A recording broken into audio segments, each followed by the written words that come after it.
Hello বন্ধুরা, কেমন আছো সবাই? আমি প্রতিমা ঘরকন্নাতে তোমাদের জন্য আজকে নতুন একটা রেসিপি নিয়ে চলে এসেছি। আজকে আমি এই সবজিটা রান্না করব। এই সবজিটা আমাদের ওয়েস্ট বেঙ্গলে পাওয়া যায় কিনা আমি তাও জানি না।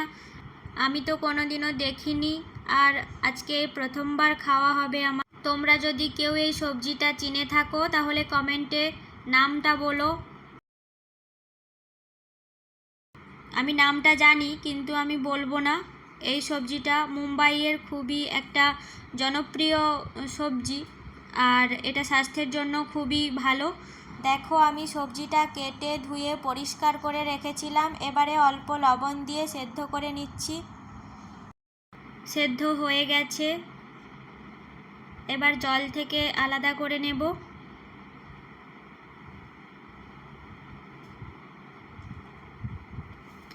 বন্ধুরা, আমার ভিডিও তোমাদের ভালো লাগলে লাইক কমেন্ট শেয়ার করো, আর আমার চ্যানেলটাকে সাবস্ক্রাইব করে আমার পাশে থেকো। কড়াই তেল গরম করে গোটা জিরে দিয়ে দিলাম।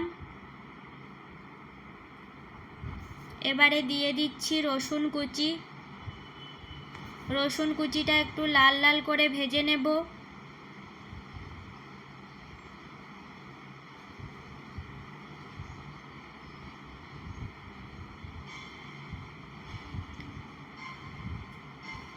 এবারে পেঁয়াজ কুচি দিয়ে দিলাম।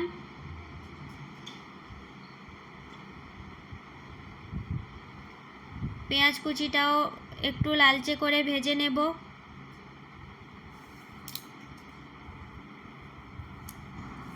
এবারে দিয়ে দিলাম 4টে চেরা কাঁচা লঙ্কা। ভালো করে নাড়াচাড়া করে নিচ্ছি। দেখো,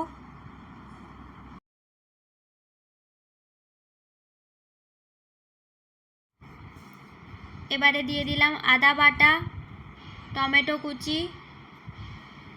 মশলাটা ভালো করে কষিয়ে নেব। লবণ দিয়ে দিচ্ছি পরিমাণ মতো।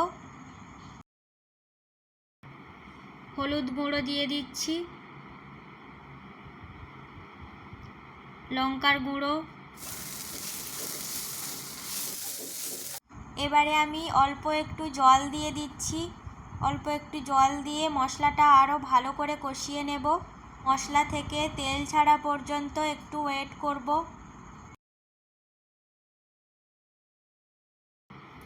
দেখো, মশলা থেকে তেল ছেড়ে গেছে। এবারে সবজিগুলো দিয়ে দিচ্ছি।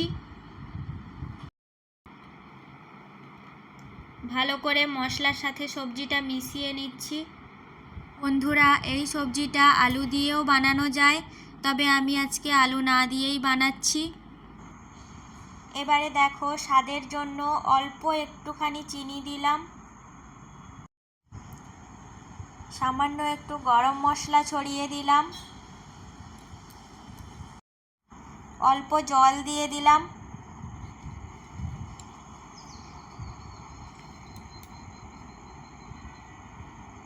একটু নাড়াচাড়া করে এবারে ঢাকা দিয়ে 5 মিনিট মিডিয়াম আঁচে রান্না করে নেব। দেখো, আমার রান্না হয়ে গেছে। বন্ধুরা, তোমরাও এইভাবে এই সবজিটা বানিয়ে খেতে পারো। এই সবজিটা কিন্তু শরীরের জন্য খুবই উপকারী।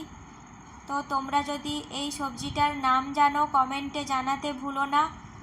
বন্ধুরা, তোমরাও যদি এই সবজিটা কাছাকাছি কোথাও পেয়ে থাকো তাহলে নিয়ে চলে আসো আর ঝটপট রান্না করে ফেলো। আর কমেন্টে জানিও আমার রান্নাটা কেমন হলো। ধন্যবাদ সবাইকে ভিডিওটা সম্পূর্ণ দেখার জন্য। দেখা হচ্ছে নতুন কোনো রেসিপিতে। ভালো থেকো সবাই।